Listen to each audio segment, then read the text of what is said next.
I remember my dad and I collect comics, and we did when I was really young. So I remember coming across Sandman in our collecting of things, but I had never read it in its entirety until the series was being made, and I was first aware of it. And I had a friend who did American Gods with Neil.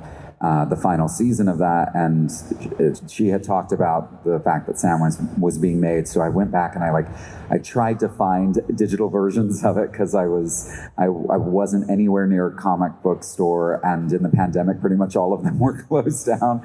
And then the audiobook came out, and so I listened to that. And then finally, after I got the part, I was able to get my hand on a bunch of every version of it. So now I have. I mean, the amount of money that I've spent on these comics is insane. But I have my own collection. I literally, when I was over the last 2 years after I finished filming the show, every time I went to a new place on a job, I would find the local comic book store and I would take anything that they had that was Sandman.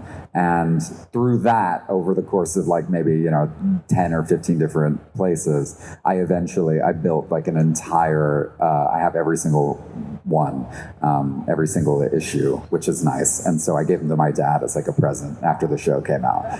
Yeah, that was part of the fun of reaching out to Neil to ask about it. It was a part that I remember reading and kind of being oh yeah, there's a similarity here. There's there for better or for worse. And I was really, really in revisiting it. I was oh, this is 1,000%. This is the thing that I liked to do as a kid. This is the thing I like to do as an adult.